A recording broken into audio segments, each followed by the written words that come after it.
Revolutionary talk for revolutionary times. Promoting peace, liberty, and prosperity around the clock. LibertyTalk.fm.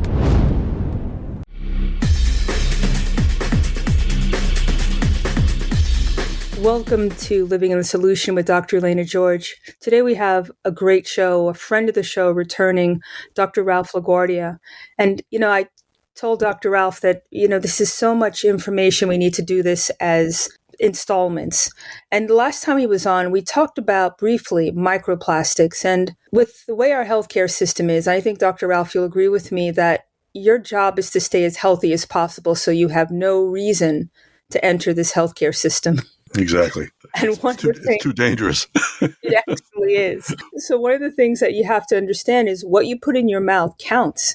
And I don't think people think about plastics. I mean, when I was a kid, and I'm sure you were the same, everything was glass, right? So we didn't have to worry about it. It was like a big deal when canned soda and stuff came out. And I think those were aluminum. Everything was glass or metal. Let's go back to the beginning. Was that better back when we had glass? Because it's inert, isn't it? It doesn't have a film. Yes. You can actually recycle it, can't you? Exactly. Glass is completely recyclable, completely reusable, and it gives off no microparticles at all. It's completely inert. We used to use it in syringes and stuff. Remember in the old days, everything was glass with a metal needle on it. And because of that simple fact that nothing reacted with it. How do we end up in this situation then? Is it cost because it's lighter to transport, or what do you think? Follow the money. Yeah, it's unfortunately it's always cost. There's what happened was over the years the company switched into it was lighter, and there wasn't any resistance from the public about it.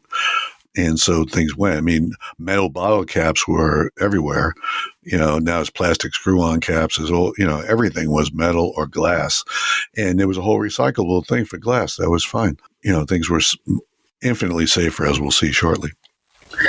Well, another question I have is the plastics that initiated the changeover, are they the same as they are now? They tend to use a lot of waste from industrial products to produce these things. Is there a difference now? Well, there's various types of plastic. And in my Substack articles, I lay it all out. I have tables and I show you what kinds there are. Most of the plastic we encounter are from polyethylene. That's the most common kind for those soft water bottles. The softer the plastic, the more dangerous it is. Because just like it's soft and convenient for us, it also breaks down easier. So that's a big problem. Having soft plastics, and the fact that when we were kids, water, you couldn't buy water anywhere. There wasn't no water to be sold in glass or plastic. They didn't sell water. If you think about it, water was the biggest scam they ever came up with. I mean, it cost more than gasoline per gallon. And, it was a brilliant part, whoever thought of it, but. Well, I'm sorry to cut you off, but I remember hearing about some of these water bottles that they sell. It's just tap water. Oh, yeah. It's one of my favorite shows was a show with Ben and Teller. They had the two comedians. The one guy is deaf, but they do things. They had a show called Bullshit where they expose things. And they went to California where all the crazies are. And they went outside a restaurant and they filled with a garden hose. They filled up bottles of water and they labeled them. And they had the waiter come out and said, "I'm the water waiter." And he said, "Tonight we have a special selection of waters from around the world." He said, "We have waters. This one was collected from the headwaters of the Amazon." And so he said, "I'll let you try a little because it's expensive at $36 or up to $50 a bottle, depending on what kind you get." And each couple fell for it. First couple tasted it. Oh my God, you could taste a fruity bouquet of the jungle. The next one, he says, "We collected this from the Himalayas, from melted glaciers," and they taste. They go, it is cold. You could taste the ice almost at the ice cream. I was embarrassed for them. Every single person fell for it. Oh, wow. And then he said to them, "Well, actually, this comes from a garden hose out back," and they were like incredulous. No, you're kidding me, right? It proves how far we've gone down the path of craziness. But getting back to water. Water, unfortunately, is probably the top source for microplastics for people currently. Although we're being bombarded at every level from inhalation through our pores, from all various different ways we're getting it. And so, and I'll explain in a little while why that is. The plastics that we have are breaking down. And so in the environment, they'll break down from ultraviolet light. And if they're in the ocean, from the, mechanical, but in the soil and stuff, they don't break down much at all. But this plastics we have breaking down, if they're 5 millimeters or less, it's a microplastic. If it's less than that, it's a nanoplastic. It's even smaller. The problem is, besides the two types of plastic, the various types of plastic that break down, they've also embedded chemicals into these plastics. Bisphenol A, BPA it's also called, and a few other ones. In 1948, then they invented Teflon. They came out with a polyalkaline type material, polyfluoroalkaline, and had fluorine in it, and that stabilized it. And so what they did over the years, they've made a lot of things of packaging with that, and that is really toxic. It's a forever chemical also because it doesn't break down. It became good for Teflon, but it also has problems with everything else that they use it for. They use various types of that as non-Teflon for other things, but within that same class. And all of those are called forever chemicals because, unfortunately, their half-life is thousands of years and they don't break down at all. And they've been accumulating in our bodies, and it's been on no one's radar. I mean, I wasn't even around. I wasn't even aware of this until recently. Everyone knew bisphenol A wasn't good for you and stuff, but the plastic part everyone missed. And that is, talk about existential threats to mankind. This plastic pollution, the more I read about it, it was absolutely horrifying. So if this is ubiquitous and it's in the water, it sounds like it's also being removed, or one of the waste from various plants, right? What about the fish and the wildlife that get exposed to this runoff? Are they toxic to us as well now? Yes. And unfortunately, the higher up on the food chain they are, the more toxic they are. Shellfish are very toxic. They're loaded with plastics because they're filter feeders and they're filtering the water. And so they're they're accumulating it. But it's in all the wildlife. In fact, microplastics have been found at the top of Mount Everest and at the bottom of the Mariana Trench, which is a trench in the ocean, Pacific Ocean, that's twice as deep as Everest is high. And so it's everywhere. It's in plankton. It's in all the food. It's in the air now. It's gone volatile, a lot of it. Because how do we get rid of plastics? We recycle them. What percent you think is recycled? What would you guess? Maybe about 5%? Yeah, close. 10. Yeah, 10% is recycled. I thought it was much higher. Before I read the article, I thought it would be at least 30% or 40. But yeah, we don't recycle them much, but 25% they burn. And that's a real problem, especially in the third world. We're much cleaner in every aspect, with as far as plastics go and our polluting than the third world is. North America only contributes, I think, 28 or 30% of the microplastics, and another 20-something percent from Europe. The rest comes from Asia. In China and a lot of these other countries, these third world countries, they just dump everything in the ocean. But, there was other things that I wasn't expecting.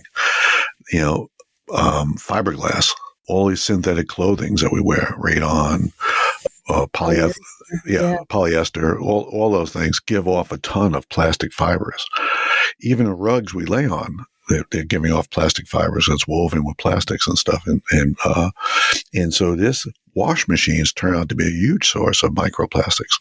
Yes, because they're washing the clothes, and as it agitates the clothes, it gives off tons of fiber. There's actually, and I hope they do it, there's a bill before Congress pending to include microfilters on the effluent from wash machines because of that reason. Because that's a huge source of it going into the waterways. And then as it collects from each machine, each household, it gets bigger and bigger before it goes out. And that's a huge source of it. So there's little spots where we can try to make a dent in it, but it's really not easy. Everything that seems to be convenient has a bigger minus than it does plus, it sounds like. I mean, you mentioned back in Teflon, for example. Wasn't there, I mean, I don't cook with it anymore, but if you cooked with a Teflon pan, for example, wasn't that coming off with the heat? No. No? No, that's why it's so stable. That's why it's forever. It was pretty good. It doesn't leach off much. There's one huge source of it was cosmetics. They were using what's called microbeads in cosmetics and in toothpaste and all these things we use. They put plastic microbeads in. I'm not sure why, but fortunately, in 2015, the United States banned it, and it was totally removed by 2018. So we have made a little progress in that regard. However, a lot of the foreign countries have not. And a lot of the skincare products and different healthcare products that come from overseas, especially from China, are loaded with microplastics. Wow. I mean, they're also loaded with toxins. I mean, they're just horrific. And any poison control or any environmental stuff, they just don't do it at all. And so people are still getting exposed to it. And so, between your clothes and the food you're eating and everything you're drinking, it's an endless barrage of these microplastics into your life, which is, disastrous. 55% of it's discarded into the ocean. It's a lot. For overall, I mean, it doesn't sound like much, but when you add it up, it's unbelievable. Then, and as a consequence of that, there's the Great Pacific Garbage Patch. You heard of that? No, I haven't. I didn't hear of it either until I started researching this. This garbage patch is floating in the ocean and in what's called the top layer of water there, the upper water column, and just a foot or two below the surface and up to the surface. And it started. They first noticed it during World War II in 1945. It's increased tenfold every decade since 1945. My God. Right now, it's 600,000 square miles. Think about that. That's crazy. That's bigger than most countries. Yeah. Yeah. It's just this dead zone in the ocean. Well, it's not dead. I mean, the water, the plankton below it, is alive and stuff, but the patch itself blocks out sunlight. It is so dense that it makes it very hard for anything to compete with it. For example, even plankton, it's 10 times as dense as the plankton in the ocean. And so it's causing lots of problems there. And in addition to which, once again, it's getting into the food chain. You often think about, the UN, what a worthless organization. This is the stuff they should be all over, stuff they could do instead of condemning Israel and all the other crazy stuff they do all the time. It's, stop with the political stuff. Do stuff if you want to be a world organization, do stuff to help mankind, not just to have committees study it. And so the private sector is taking over a little bit because in a way, there might be an opportunity there. All that plastic, if you could harvest it and recycle it, you might be able to make some good money on it. And so there's a company that's doing that now. And so that's great. They're working on it now. It's called the Ocean Cleanup. Nice name. Perfect. But what they did was they made sunglasses from it. And they're selling them. It's an English company. They're selling them for £200 each. Oh, wow. It's like $400. That's a lot. Those are expensive sunglasses. But either way, at least they're doing something with it in an effort to get this under control. Now, is this just countries pouring their stuff into the ocean? I mean, where's it coming from? I mean, how do you think it started? It started with the packaging. We started cutting everything, plastic packaging. If you look at the worldwide production of plastics, it goes up every year. I mean, by a big percentage, because, originally it was the Western countries that were using plastics. The third world used the traditional metal and wood and glass to package everything else. But no, naturally it trickles down. And, now it's everywhere. And unfortunately, it's in, like I said, in beauty products. But just think about it. Even, for example, if you microwave something, the amount of microplastics that comes out from microwaving is unbelievable.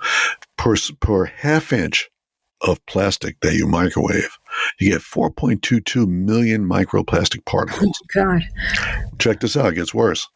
And you get 2.11 billion nanoplastic particles. That's per square half inch. So if you have a 8-inch bottle of water and whatever the surface area that is in the inside, think about how much plastic you're getting into your body.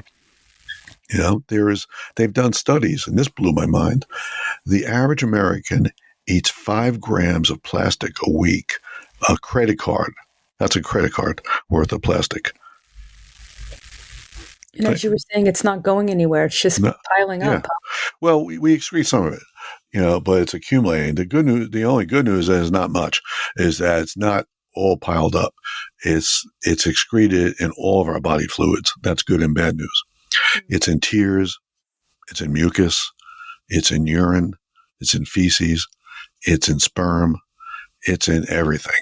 And so we are able to excrete some of it, but not much. We're retaining it. The other major problem is it crosses the blood-brain barrier, the nanoplastics and the forever chemicals. And right now, the scientists, they're starting to spread the alarm about it because it is so problematic. Even in Psychiatric Times, I was reading the issue of it, that they had a whole thing on microplastics and how it's affecting the human brain. It's just, it's going in there, it's affecting behaviors. And they started doing autopsies on Alzheimer's patients just to look at the plastics, see how much is in there. The average Alzheimer patient has 10 times the plastic of a normal brain. That's autopsies. That's crazy. Yeah. And so what they think is happening is the microplastics are damaging the neurons. And when the neurons make proteins, that's fine. They can make every protein. They can make neurotransmitters and everything they need. When they make everything they need, if a protein or any product that the cell makes is made wrong, you wind up having these damaged proteins that you can't use, and they accumulate in the cells. And the cell can't get rid of them. They don't have a mechanism for that. These tau proteins and these amyloid proteins. And so you wind up with these amyloid tangles and these tau plaques inside the brain. And that leads to Alzheimer's because that causes progressive dysfunction in the brain. And so the brain only has, it has a backup mechanism for energy. It gets almost all its energy from glucose, as you know. But it has a backup. If the glucose doesn't work or is not available for whatever reason, it has a backup system where it can use medium chain triglycerides and metabolize them. And so what happens in Alzheimer's is, as the brain gets progressively damaged, you develop what's called a type 3 diabetes. There's type 1 that's hereditary, and you wind up with childhood diabetes. There's type 2 that most Americans have. It's age-onset diabetes, metabolic syndrome from eating poorly for decades, and you wind up getting insulin resistance, and the insulin sugar goes up because of that, and you wind up with diabetes. Type 3 diabetes is in the brain. And what happens in the brain is fascinating. The brain naturally uses, I think, 28% of our energy is metabolized by the brain. And so you can see it's using a huge amount of energy as it needs it for all of its functions. As the Alzheimer's develops and those abnormal proteins build up in the brain, and if plastics do the same thing, they build up in the brain. When that happens, then it interferes with the glucose production, and you wind up with insulin resistance in the brain and type 3 diabetes. And so what happens in Alzheimer's patients is, as you know, they progressively get worse. And as there's less and less energy available to their brain, it shuts down non-vital stuff. And so long-term memory stays for a while, short-term memory goes first. And then, any new created stuff goes. You can't learn anything when you have dementia. And as it gets worse and worse, the patient gets progressively more dysfunctional until the point where they're sitting in a chair just staring and they can't even eat. They stop eating and they die. However, there's a backup system using medium chain triglycerides. And so the brain, out of desperation, you can provide more energy. I do it a lot in early onset Alzheimer's, is I give them coconut oil or medium chain triglyceride capsules that provide the energy that they need to help them. And it doesn't reverse it, but it stops the decline if it's not too bad when you start. And so what the fear is that, that's a multi-decade process developing. The fear is among neurologists now that are studying microplastics is this being accelerated? Mm-hmm. And so when they're doing autopsies on young brains, they're finding a lot of plastic in there and a lot of damage from it. And the most recent thoughts are that this damage is causing the buildup of the forever chemicals, and the microplastics are causing damage to the mitochondria in the brain cells. And so the brain cells lack the energy. And once again, those abnormal proteins are the product of that. They build up in the brain. So that we might be looking at a huge, like an iceberg that would not on our radar of patients who might be developing early dementia. They also found that it leads to anxiety. God Almighty, you see these young kids. Yeah, they are the most. Yeah. They are the most anxious group in American history. They're like as nervous could be, and that some of that. I mean, I think it's multifactorial. I think it's various things causing it, but I think that the microplastics could be a hidden thing. I also think lack of sunlight, lack of vitamin D, lack of exercise, other hormones developing that affecting on these endocrine disruptors. Can I ask you one other thing before you? What about lack of sleep? Is that lack of sleep? Huge. Yeah, lack of sleep is huge because then the brain winds up with less energy, and all those things contribute to it. It's a huge problem. It's only going to get worse. I mean, I see this as a potentially catastrophic hit on the healthcare system. They already don't have enough healthcare for people with mental challenges. Imagine an onslaught of dementia or, people needing someone to take care of them. I don't even understand how that would even work in our society. There's not enough, facilities or money or even people to handle this. We could barely handle the elderly now. It's true. The elderly, you see all the elderly we have. That's one of the, in primary care, like I am, one of my biggest problems is what do I do with these patients who are in this gray zone? They've got dementia, they've got behavior problems, and everything else, but they're not bad enough to be institutionalized. But they're bad enough that they're driving their families crazy. They're leaving the oven on. They're doing all kinds of crazy stuff because they don't remember anything. And I just don't have anything to offer them. There's no place. There's no facilities. There's nothing to do. I can put them in a nursing home full time, or I can't. There's assisted living people who have money, but most of them don't. And for those people, they can't afford an assisted living facility. That's going to cost them $4,000 to $5,000 a month out of pocket.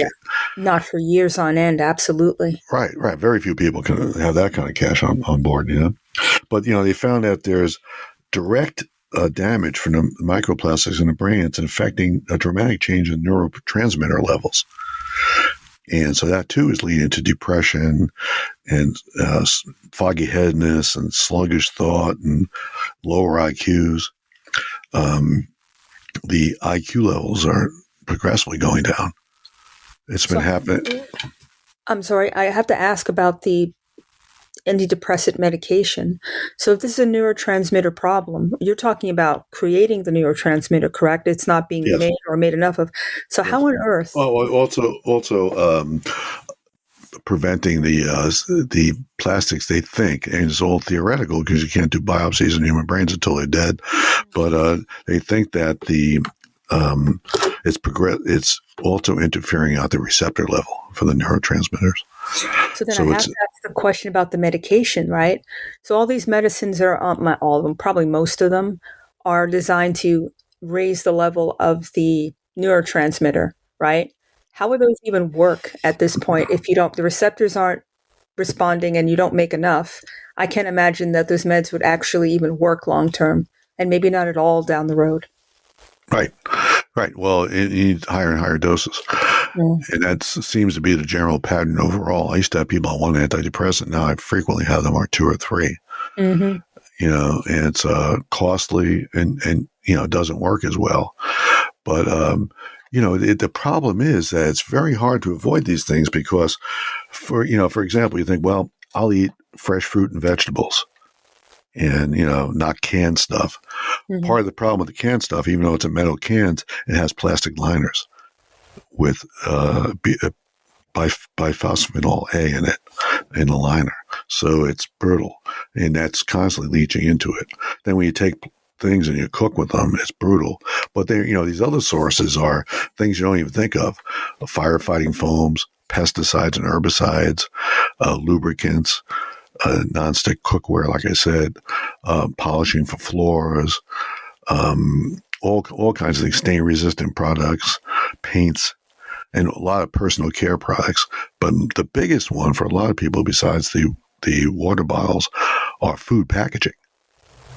You get all our food, even if you buy great, fresh fruit and vegetables, it's not coming in a glass package, it's coming in plastic. Mm-hmm. And so you have this constant barrage of plastic, and a lot of the fruit and vegetables they irrigate them with wastewater that's full of plastics. So it's getting into the soil, it's getting into the plants, they're uptaking it into the very fruit itself and stuff. So it's like this. About organic and conventional farming? Yes, a lot, mostly conventional, but even a lot of the organic people will use wastewater thinking it's okay, to put on. It's not so bad. Why would people think wastewater is okay? I don't understand. I know. Well, they think it's not poisonous. Drinking it might be bad, but if you put it on plants, it's not hurting them. Okay. I know. You and I think it's crazy, but the other thing is the forever chemicals. Probably one of the biggest things is they're endocrine disruptors. A lot of them mimic estrogen, and that's a real problem. Sperm counts are down 50% since 2000. 50%. That's a lot. You need 40 million sperm per millimeter as a density for fertilization, and it's dropping below that. And this isn't an American problem. This is a worldwide problem. And we're actually facing depopulation, not overpopulation. Populations are crashing all over the world. Mm-hmm. Europe, Asia, and previously the third world was always baby factory because they had their children young and they weren't educated and stuff. And you needed children to help you on a farm or whatever business you had. Mm-hmm. And so children were a necessity. And even in the third world, they're plummeting to the same levels as the Western world. So, it's a ubiquitous problem and it's happening everywhere. But, and you could see, some of the changes from endocrine disruptors, the feminization of men, these soy boys that are running around that are feminine and, very gentle, kind of masculine as you think of a typical man. They don't sound masculine. They don't act masculine. A lot of them have sexual, orientation problems. And so that, and it's people go crazy when you say that, but, you look at it demographically. We never had this many gay people. When we were kids, there's always 1 or 2 gay people in your high school class maybe, but that was it. Now it's unbelievable. I think it's 20% identifies bisexual in high schools. Not to mention openly gay, and then transgender. None of that stuff existed when we were young, or was very, very little of it. And from a demographic point of view, non-judgmental, do what you want, it's fine with you, with me. I mean, do what you want, I don't care. However, if you look at it globally, it's an existential threat. If you have fertility rates dropping and you have a significant number of the population opting out from having children, you've got a problem. And that's what we're facing now. And people haven't recognized that either. Elon Musk, to his credit, was talking about the other day. He said, world overpopulation is not a problem. He said, we need people. Things are winding down really fast. China even as in a population crash. Really? Places you never expect, because they had that one child policy for decades. And now they have a lot of young people are opting out not to have children. And they're the fastest aging society in human history. China. Wow. You always think of it as just the opposite. Yeah, absolutely. You And I know? mean, what about on the female side with polycystic ovarian disease? Oh, Is that also something yes. that's an outgrowth of this? Early, these girls are having their periods at 8 years old, 10 years old. They're just starting breast formation. This early menarche is unbelievable. That never happened before. It's very strange, and it's causing huge fertility problems. And so, I mean, that's been noticed for at least a decade, but everyone's scratching their heads to what's doing it. But, plastics leach out a ton of estrogens, and that's been a problem forever. Is there also a connection with breast cancer then if estrogen overload is an issue?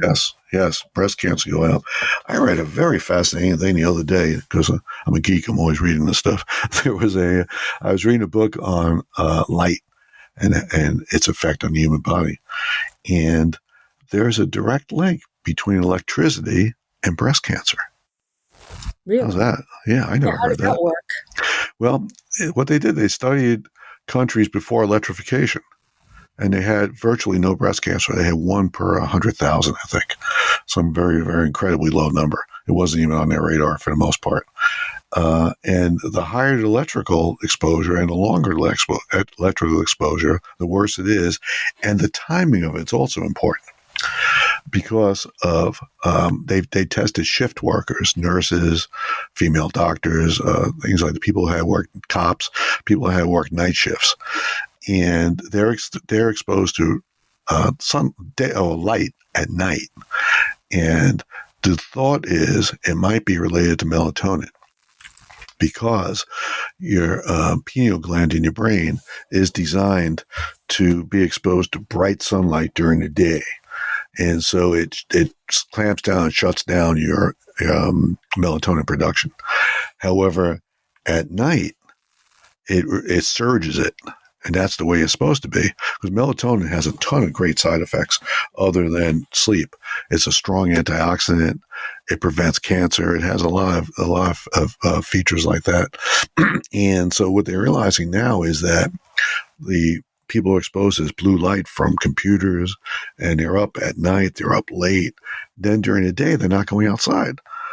So they're not, only 10% of their time is spent outside, compared to us when we were kids. We were outside till it got dark. Exactly. We came in when we had to. Came on. What was that? The street lights came on. Right. Now it's time to go home. We played outside constantly, and they don't do that now.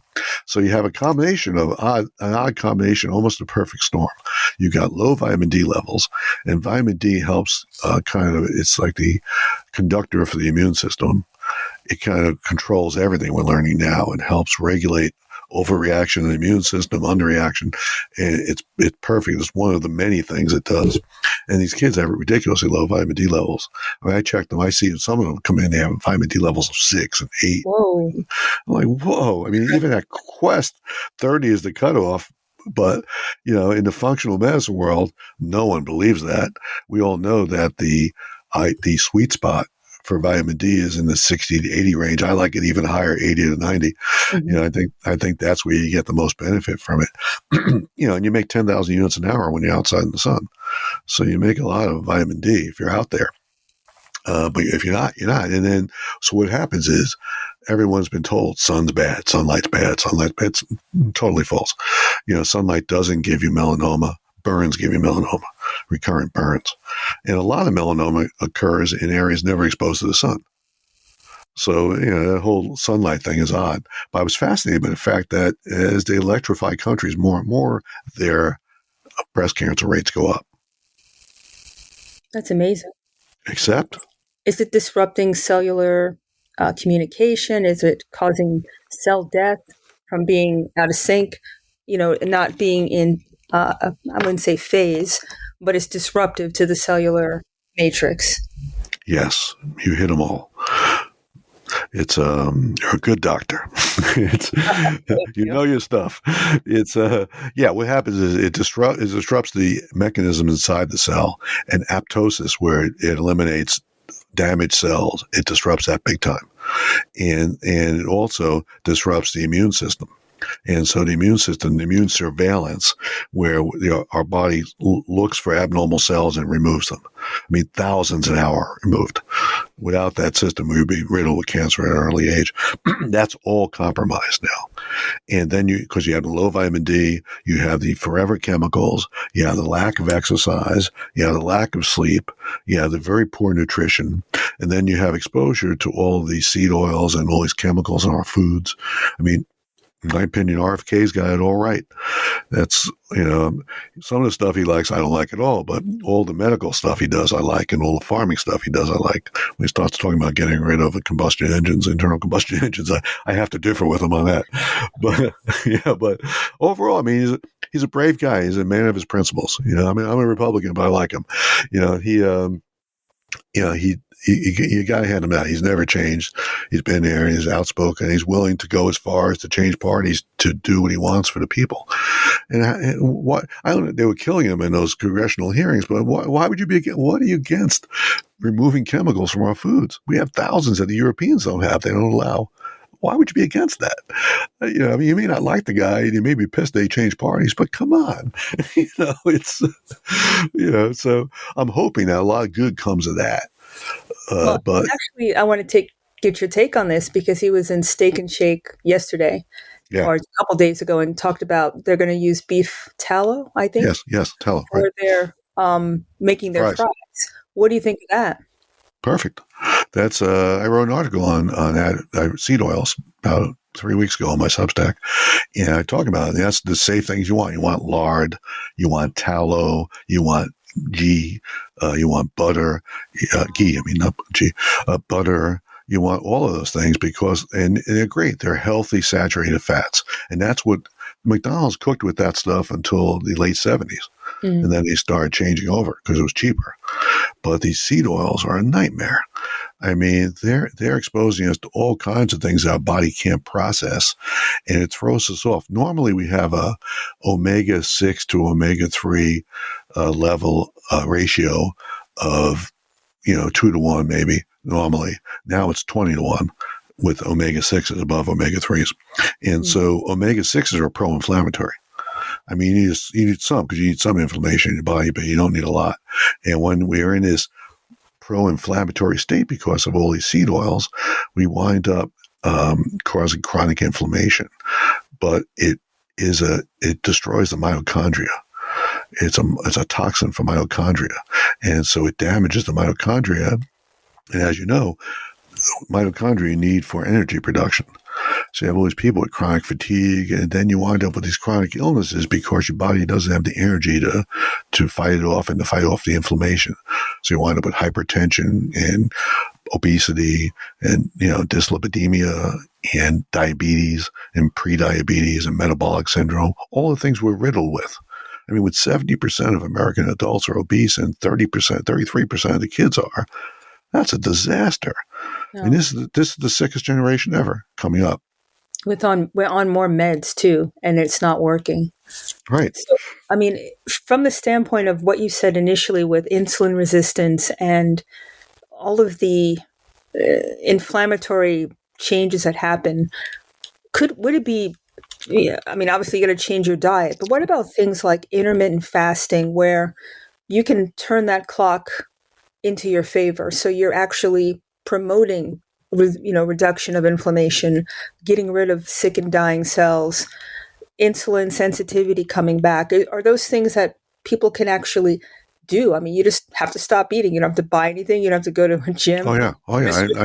I have a handout for intermittent fasting I give to patients. I hand that out 10 times a day.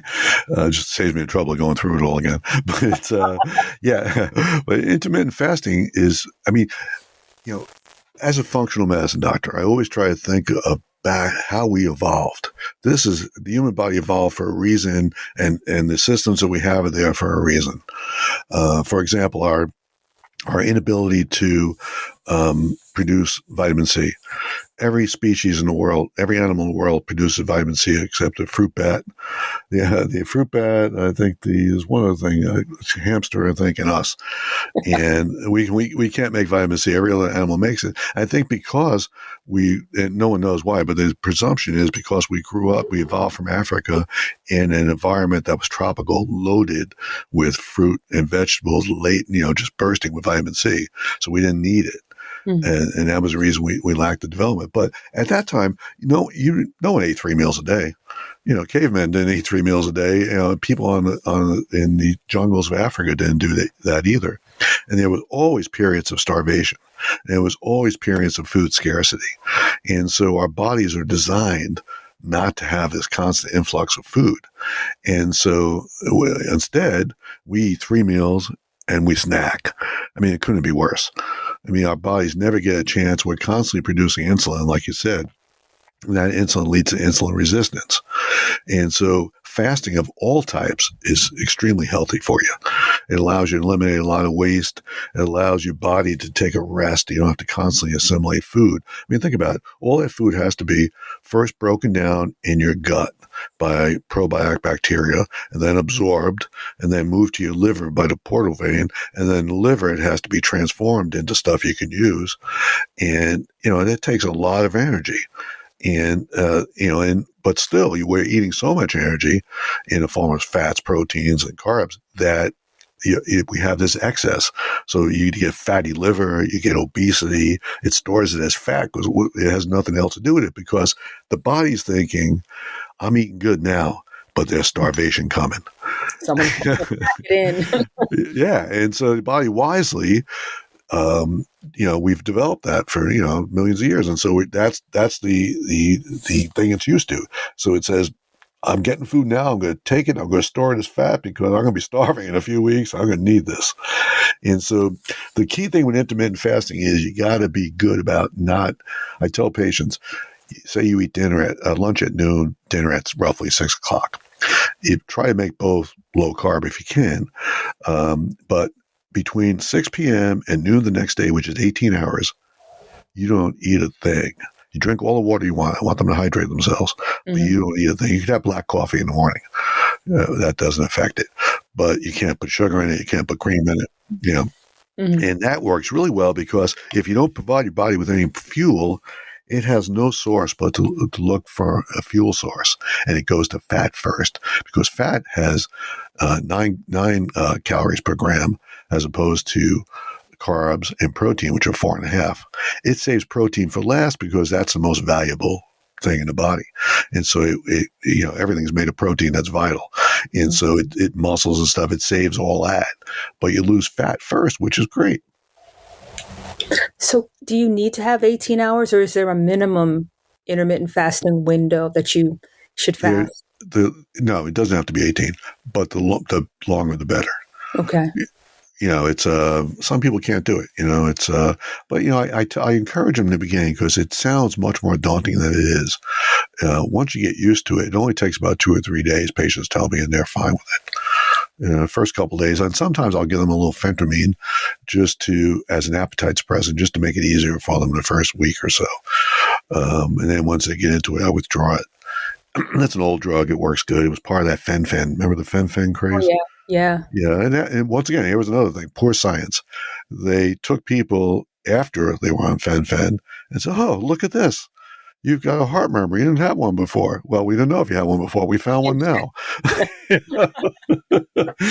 We got to ban this. I said, but there's no control. You didn't check them before. Don't you love the science, how it comes out, and then years later, our mistake. Right. I mean, that was the rare. People were doing great on that combination. Weight was melting off them, It was fascinating. Stop eating. I mean, you didn't have to take it forever either. So my other question, and I actually listened to a video, it was really fascinating, about burning ketones as your fuel source. And they took people who had mental memory issues, and they did intermittent fasting, and they got better on cognitive tests because the brain was able to function better. Because what are ketones? They're medium chain triglycerides.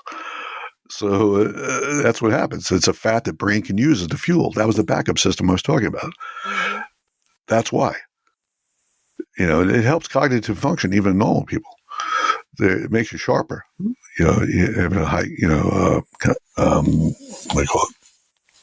Blank in there, ketogenic diet. It's great for you. Fat's not the enemy.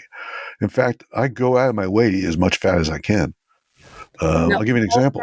Well, yeah, tell us, because not all fat is created equal, right? Right. Not all fat's created equal, but there's very fat and protein your body craves. I don't eat lunch. And every day I get breakfast catered by pharmaceutical companies to the office. And so I get, it's one of the last benefits every day. Lunch too, but I don't eat lunch. The girls get it. Because I'm one of the last guys around that's independent. They come to me because so I'm feasting here, but I've been doing that for decades.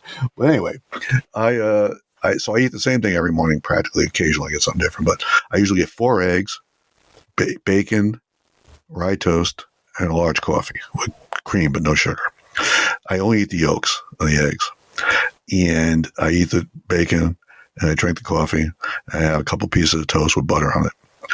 Now, you would think I don't avoid fat anywhere else on my diet when I have dinner. I ran a fasting lipid on myself last month or 2 months ago. Total cholesterol, 156. Triglycerides, 98. LDL, 60. My numbers were outstanding.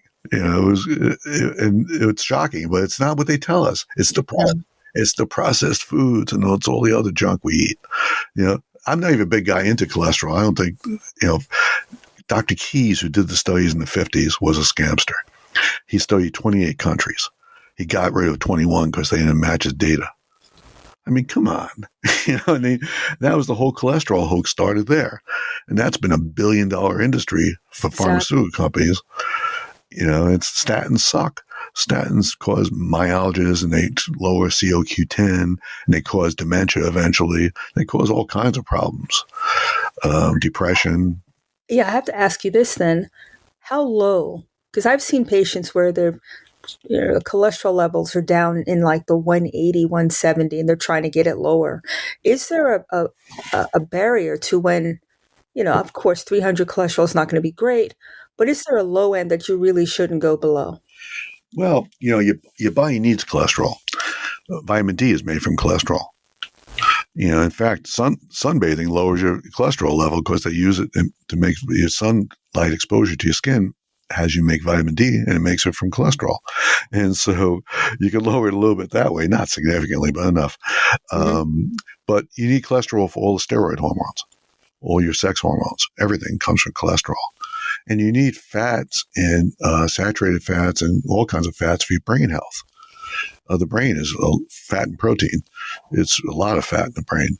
And so I see a lot of people on these low cholesterol diets who have developed odd things, eczema, psoriasis. They get terrible skin problems because it's not healthy for your skin. So I put them on. I like krill oil better than fish oil. They're both good. Don't get me wrong. They're both good. And I use the pharmaceutical stuff in some patients, the Vascepa and Lovasa. But it's just great stuff. But the krill oil I like better because it has astaxanthin in it. And that's a really strong antioxidant. It's like 600 times stronger than vitamin C. And that is great for you. That's why it's red, krill oil. Astaxanthin comes from the food chain and the bacteria that make it. As it goes up the food chain, you'll see it in shrimp, for example. That's why they're pink. You'll see it in salmon. You'll see it in lobsters. That's why they get the red and the pink. It's from the astaxanthin. And that's why krill oil is red. But krill oil crosses the blood-brain barrier, which fish oil doesn't. Oh. So I like it in depressed patients. I give them that. It helps them. Sleep helps them a lot too. But also lately, I found a really interesting thing. I've been always fascinated with hypothyroidism. It's extremely underdiagnosed in the United States because most doctors foolishly just do a TSH or a thyroid stimulating hormone test, and that comes out normal. They're like, you don't have it. Where they don't test T4 free and total and T3 free and total. And T3 is the active one. And sometimes patients lack the enzyme to convert T4 to T3. But all that being said, for the last 6 months or so, I've been treating patients who have depression and chronic fatigue, and they have all the symptoms of hypothyroidism. They're constipated, they're swelling around their eyes, their skin is dry, they're exhausted, they're cold all the time, they have cold intolerance, they can't warm up. I run their thyroids, they're normal. So I started putting them on a natural thyroid, NP, or Armour thyroid, which is most people use Synthroid, which stands for synthetic thyroid. I'm not a big synthetic guy. So I like the natural stuff, but it also has T4 and T3. But it's great by giving them a low dose of that. And I watch their pulse, and I watch their body temperature come up, and I use that because that's what they used to use in the old days before we had Quest. Mm-hmm. They would use body temperature. That's how they diagnosed hypothyroidism, because it controls your metabolism. If your body temperature is low, it means you're not burning, that furnace isn't burning what you need to create it. And man, I cannot believe how good it's working. Really? How fast did it kick in? Some people in like a month. It's working really good. And usually it works pretty good, pretty fast. It gives them back energy. I keep doing it. I keep raising it until I get their body temperature up to normal, as long as they don't get tachycardic with it. Mm-hmm. So I have them do a basal pulse before they even get out of bed. Just check your pulse there and bring me a list of them. And I keep an eye on their labs also. But I let it run a little high. I'm not too worried about it. But, it helps depression big time. And it really makes a difference in people. It's like an awakening for a lot of them. They're like, wow. Some patients you just can't please. I had one the other day say, why did you do this sooner? Wow. You can't wait, Elena. You know how it is. I know. Some of them you just right. This woman, she's happy as hell on one hand, can't believe her life is back, and then chews me out because I didn't do it sooner, even though her endocrinologist didn't figure it out. Well, that's a whole nother specialty. They don't seem to have much facility with natural, thinking outside the box at all, which is interesting. It amazes me. They're not even interested. When I call them and talk to them about it, I could tell they're like, this is a one-off. This isn't real. I just could tell they're skeptical, and it both hurts my feelings and it pisses me off at the same time. I mean, as a specialist of any kind, if someone was going to give me a new way to treat my patients and have them do well, I'd be all over it. Right. I don't understand. That's the whole point of treat your patient till they're better and see somebody else and fix them. Right. But that's not what they do. It's scary. I know. I read through every consult I send patients out for because I'm trying to glean little things I can learn from it. Little tricks. What did he do? Why did he give him this? Or why she give him that? And, I want to learn from it. I'm an open book. I'm totally open. Teach me, show me. Show me something I don't know. I never fake, some people, I know that. You don't know that. I never say that when I don't know something. Nobody knows everything. But it's the fact that we're students. Tell me about it. That's what makes it fun. It's like this investigative approach, right? Exactly. But, the patients now, I think, and you're blessed, you have a patient group, it seems to me, that are very savvy about learning about their body, what makes it work. But I think the patients need to have a sea change in what they expect from the healthcare system. The people who just want to give me a pill and make me better, I really don't enjoy that interaction. But the ones who want to fix the problem, understand it, and then make changes so they can be free, that's a joy patient to treat. That's what makes it. That's what it's all about for people like us. Mm-hmm. We're doctors for the right reason, And for us, nothing makes me happier than a patient going back. God, I feel better. Exactly. Thank you. That was great. But getting back to the microplastics, there's some things you can do. I've done this in my office. I eliminated all plastic glasses and straws. We have glass straws and glass glasses now, so I don't drink out of anything from plastic as much as I can. Mm-hmm. And so you could do that. I would not drink bottled water. Whatever I do, I take, first of all, it's a ripoff. Just use tap water. Put it in a ceramic or a metal container. There's plenty of those around now that you can use. I would unfortunately limit your shellfish consumption. That's sad. Yeah, I love. I'm a fish guy. I love all kinds of fish. In fact, there's fish waiting for me in a little while. But check your health products and make sure they're not from China, because they still use the microbeads there, or even from Europe. Avoid buying clothes made of non-synthetic material, because that it's going to give off fibers and stuff to you. Air dry your clothes if you can. I'll give you an example of microplastics. Glitter.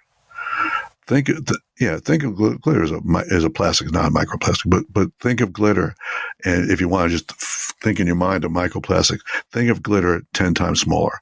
You ever spill glitter on something? How hard it is to get it up? Yeah. Right. It's everywhere. You can't get rid of it. You're like, oh my God. But think of it inside your body, what it's doing. That type of thing. But, try to get your packaging away from food. Don't use it like that. Try to eliminate. I got rid of all the Tupperware, changed it all to glass. However, most of those, they sell them still with plastic tops. I don't know why. The rest of it's glass, but it is better than nothing. Try not to microwave things that are plastic. Another source that people aren't aware of are cutting boards. They're using polyethylene cutting boards and polypropylene. That gives off a ton of plastic as you cut through it. Use wooden cutting boards.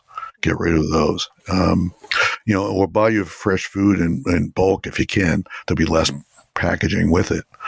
I told one of my best friends, a dentist, and I told him this, and he really got bummed out. Dental floss, huge source of microplastics. Seriously? Yes, dental floss. Wow. I know. So you get the non-waxed, or you got to do something like a water pick? Yeah, I think you have to use a water pick or something like that. But it's that was a bummer seeing that one. But there, if you can use filters, it has to be 1/10 of a micron size, and you could use a filter for that, and that'll work. That'll filter out microplastics. I'm actually working on a patent for that with a friend of mine. But I think because you can use that, and there's even filters you could put on your water system in your house that will remove it. They have one called TAP, TAPP2. That's it's a biodegradable smart water filter, and it'll filter out microplastics. Or you could put one on your house. They have it's called Kind, KIND. That's a whole house filter. You have to get a plumber, I guess, to put that as your water comes into your house. So, there's ways you can mitigate it. It's, but you have to, once again, you've got to be your own, advocate and work really hard to do this stuff. But I think it'll pay off, because I'm really freaked out about the long-term consequences we'll all be facing. In the minute that we have left, I want to make sure people know how to read, buy your books, and read what you write on your Substack page. Yeah. Substack, for those of you who don't know it, is a non-censored forum. And so there's a lot of non-censored political thought on there, and a whole lot of non-censored medical thought on there. Because, if I put stuff on like this on YouTube, they'll take it down. They'll take it down and send me a nasty letter and threaten me, which is incredible in itself. I'll take a whole other show to talk about that. But so you go to YouTube, Substack, to Medical Underground. That's me. Or we just go to Medical Underground at Substack.com. That'll bring you right to it. I write articles like this every week. You'll see an article on microplastics about 2 months ago on there. It's free. It's nice of you to contribute, but it's free. That's a great source, because not only do I tell you what the problem is for each thing, but I tell you various ways to treat it without prescription stuff for all the problems that develop. And I talk about everything. We have to do a show on cancer one of these days, because there's a whole. Have you been following the ivermectin, fenbendazole? Yep. Yeah, that's fascinating stuff. I mean, I'm going to write a Substack on that. Sure, I wrote one about a year ago about it, but I got to do an updated one. But so you can buy my books on Amazon, Just type my name in, Dr. Ralph La Guardia, like the airport, L-A, capital G-U-A-R-D-I-A. And I have the Doomsday Book of Medicine, the Bible of Alternative Medicine, and Infected Secrets from the Medical Underground. It teaches you how to treat all medical problems from head to toe without pharmaceuticals. Dr. Ralph, thank you so much for joining me. I think we have a title for our next show because it should be about cancer since it's exploding. Yeah. Yes, for a lot of the reasons we talked about. Exactly. So once again, thank you for joining me, and thank you everybody for living in the solution. Thank you for having me as a guest.